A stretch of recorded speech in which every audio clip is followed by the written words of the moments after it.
Bro, check the torque on this thing, bro. Holy shit. Bro, try that out. Try that.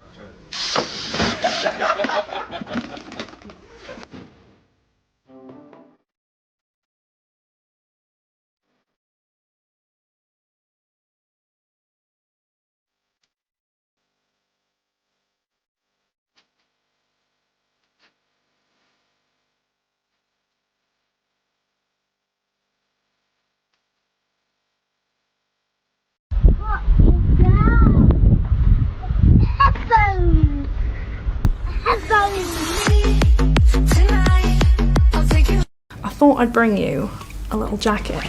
Nice. Is that booze? Yeah. I made it myself. You made it yourself? You really make it? It could be LSD in that. Look at Jackman, you never fail to surprise me. Woo! Can I get a vodka in here, please? That was amazing. Hey, I'm here. I'm here. I need a second, actually. Oh, sorry. You gonna be sick? A little bit. I think I'm okay. Oh my god. Trooper! Should we start again? Trooper. Yeah. I definitely get a copy of this tape, please. That was homemade. What was it, Jim? It's water. It was water.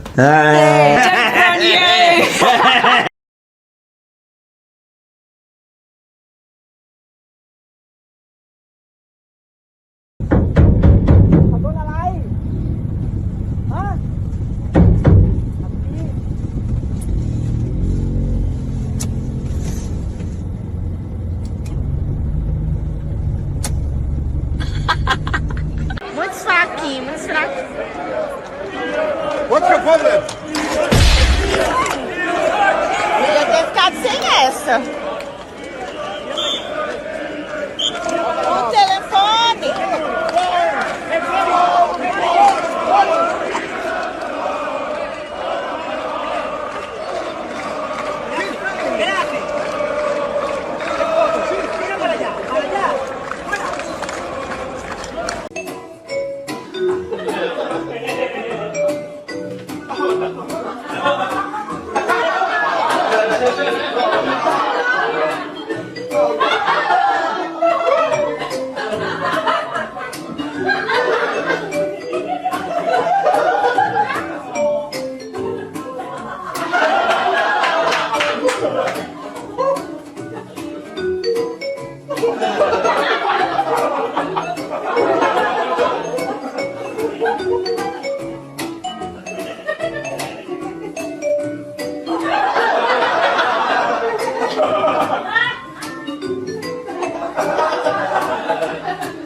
The Earth is spinning on its axis 1,000 miles an hour.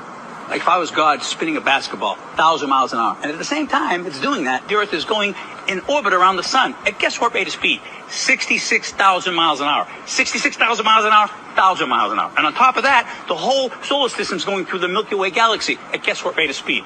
400,000 miles an hour. 400,000 miles an hour, 66,000 miles an hour, and 1,000 miles an hour. And to top it all off, as that's happening, the whole Milky Way galaxy is tearing through the universe at guess what rate of speed? 2.2 million miles an hour. And that, officer, is why I failed to walk a straight line as you requested a few moments ago. Sunset skies, palm trees swaying in the island breeze, we're gently swaying underneath the moonlight. Our love is playing in this calypso opera. Our hearts are saying to the rhythm of the steel drum beats, we dance like lovers, our souls in sync. Melodies floating, carried by the wind, in this calypso opera.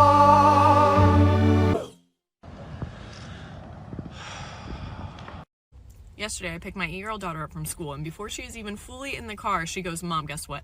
My teacher said that if you say yes, and the principal says yes, then Salsa can be our class pet." If you're new here, Salsa is a 1,000-pound American quarter horse, so like not the most practical choice for a class pet. Of course, the immediate question that follows is, so is it okay with you? And in this moment, I really appreciate that the teacher passed the buck to both me and the principal, because I know the principal has not yet been asked, so I can continue that trend. And so I say, of course, if your principal says it's okay, of course she can be a class pet. That was the right answer, and I was told that I am the best mom ever, and she immediately starts trying to make a plan for how she is going to convince her principal that this is a good idea. And so she says, you know, I bet a lot of other kids would like that too. I should get a lot of other kids to ask her if Salsa can be the class pet, and instead we make her like a school pet. I'm willing to pass the buck on this one to the principal, but I really like her principal, and so in an attempt to help her out, I was like, you know, kiddo, when a lot of people want something, you don't typically all have them individually go to someone. You write like one letter and then have them all sign it, and that's called a petition. And this was the greatest idea she's ever heard of. So she immediately starts writing a letter that she is going to get all the kids in her school to sign, advocating for her horse becoming the school pet. When I say organizing, what I need you to understand about Ellie Jo is that she has been, no joke, making to-do lists since she was 3 years old. So she is in 2nd grade, but she reads and writes at a 5th grade level. So she was very literally, by the time we got home, writing a letter, drafting a letter to get everyone to sign, and then also had separate sheets of paper where she was making a list of all of her friends from after school in every grade and what class they were in. So she could go to them and then have them take little shorter versions of the letter back to their classes and have everyone in their classes sign it so that she could literally reach every kid at the school. So I pointed out too, you know, you're going to have to figure out the logistics of how this works. You can't just ask for something and not be able to explain how it's going to work to people.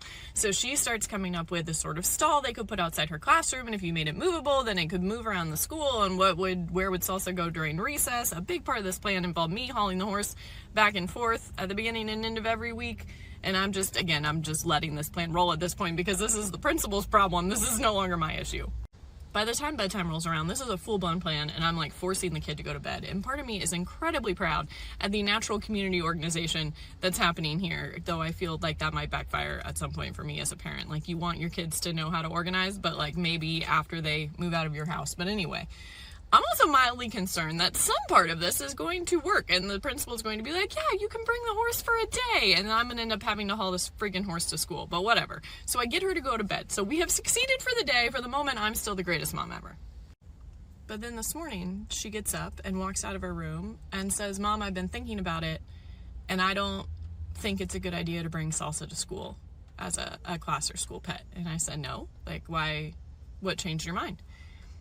She said, well, I was thinking about it, and you can't hide a horse in a closet, so I'll have no way to keep her safe in an active shooter situation, and I don't want her to die, so I think she probably needs to just stay at home. And then she went and put on her shoes and got her breakfast bar, and I just